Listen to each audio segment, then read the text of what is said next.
नमस्कार प्यारे मित्रों, वेदना चैनल में आपका स्वागत है। मेरी आज की कहानी है एक फरिश्ता यह भी।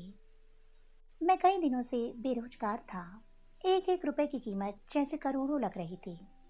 इस उठापटक में था कि कहीं नौकरी लग जाए। आज एक इंटरव्यू था, पर दूसरे शहर जाने के लिए जेब में सिर्फ 10 रुपए थे। मुझे कम से कम 200 रुपए की ज़रूरत थी। अपने इकलौते इंटरव्यू वाले कपड़े रात में धो, पड़ोसी की प्रेस मांग के तैयार कर पहन, अपनी योग्यताओं की मोटी फाइल बगल में दबाकर 2 बिस्किट खा के निकला। लिफ्ट ले पैदल जैसे जैसे चिलचिलाती धूप में तरबतर, बस इसी उम्मीद में स्टैंड पर पहुंचा कि शायद कोई पहचान वाला मिल जाए जिससे सहायता लेकर इंटरव्यू के स्थान तक पहुंच सकूं। काफी देर खड़े रहने के बाद भी कोई नहीं दिखा। मन में घबराहट और मायूसी थी। क्या करूंगा, कैसे पहुंचूंगा? पास के मंदिर पर जा पहुंचा। दर्शन कर सीढ़ियों पर बैठा था। मेरे पास में ही एक फकीर बैठा था। उसके कटोरे में मेरी जेब और बैंक अकाउंट से भी ज़्यादा पैसे पड़े थे। मेरी नज़रें और हालात समझ के बोला, कुछ मदद चाहिए क्या? मैं बनावटी मुस्कुराहट के साथ बोला, आप क्या मदद करोगे? चाहो तो पूरे पैसे रख लो, वो मुस्कुराता हुआ बोला। मैं चौंक गया।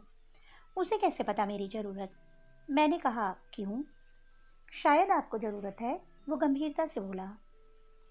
हाँ, है तो, पर तुम्हारा क्या? तुम तो दिन भर मांग के कमाते हो। मैंने उसका पक्ष रखते हुए कहा। वो हंसता हुआ बोला, मैं नहीं मांगता साहब, लोग डाल जाते हैं मेरे कटोरे में पुण्य कमाने के लिए।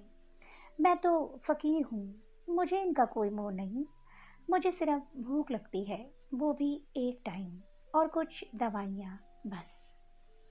मैं तो खुद ये पैसे मंदिर की पेटी में डाल देता हूँ। वो सहज था कहते कहते। मैंने हैरानी से पूछा, फिर यहाँ बैठते क्यों हूँ? ज़रूरतमंदों की मदद करने, कहते वो मंद मंद मुस्कुरा रहा था। मैं उसका मुंह देखता रह गया। उसने 200 रुपये मेरे हाथ पर रख दिए और बोला, जब हो तब लौटा देना। मैं उसका शुक्रिया जताता हुआ वहाँ से अपने गंतव्य तक पहुँचा। मेरा इंटरव्यू हुआ और सिलेक्शन भी। मैं खुशी खुशी वापस आया। सोचा उस फकीर को धन्यवाद दे दूँ। मैं मंदिर पहुंचा। बाहर सीढ़ियों पर भीड़ लगी थी। मैं घुस के अंदर पहुंचा। देखा, वह फकीर मरा पड़ा था। मैं भौचक्का रह गया। मैंने दूसरों से पूछा, यह कैसे हुआ? पता चला वो किसी बीमारी से परेशान था, सिर्फ दवाइयों पर जिंदा था। आज उसके पास दवाइयाँ नहीं थी और ना उन्हें खरीदने के पैसे। मैं अवाक सा उस फकीर को देख रहा था। अपनी दवाइयों के पैसे वो मुझे दे गया था। जिन पैसों से उसकी ज़िंदगी का दारोमदार था, उन पैसों से मेरी ज़िंदगी बना दी थी। भीड़ में से कोई बोला, अच्छा हुआ मर गया, ये भिखारी भी साले बोझ होते हैं, कोई काम के नहीं। मेरी आंखें डबडबा आई। वो भिखारी कहाँ था? वो तो मेरे लिए भगवान ही था, नेकी का फरिश्ता, मेरा भगवान। मित्रों, हम में से कोई नहीं जानता कि भगवान कौन है और कहाँ है। किसने देखा है भगवान को? बस इसी तरह मिल जाते हैं।